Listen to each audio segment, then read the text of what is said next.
It's the cup final and the two biggest heavyweights in the nation are duking it out to lift the most prestigious trophy in the land. Ask anyone and they'll tell you that this is the most important day in football of the year for the Vatican City.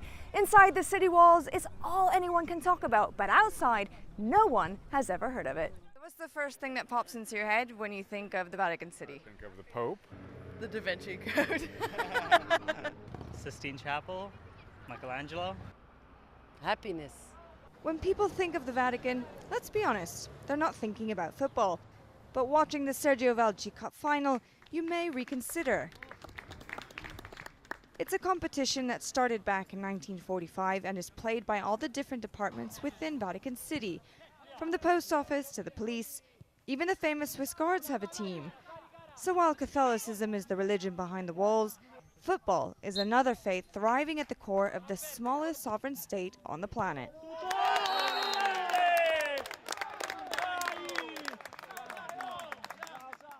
La passione del calcio, come la spieghiamo? The passion of football is inside all of us, very strong. You start playing when you are a kid and it goes on like this. Some people manage to do better, some people less. Some people even go ahead to represent their nations. This passion is given from birth. You cannot explain it, it's something you have inside. Today, it's the turn of those who control the purse strings of the Catholic Church, the finance team called Santos.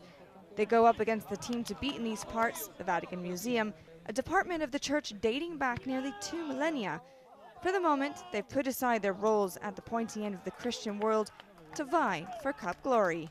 It's something very nice to see colleagues from work playing soccer after job and having fun together in a very simply but nice environment and playing just for the fun of playing soccer. One of the fans of Vatican City football is none other than Pope Francis, who fully supports what's going on here. The Pope is a football fan and he follows our activities. I met him last November and we talked about our football activities. He always encourages us to follow a sport, but he obviously has bigger commitments than a football match. Though they say the result is irrelevant, Santos were comfortable 3-0 winners to take yet another title.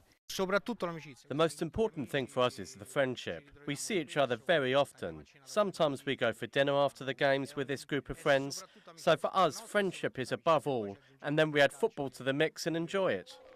You'd think, for guys who say this whole thing is just a bit of fun, wouldn't enjoy the taste of victory, but just look at the way they celebrate.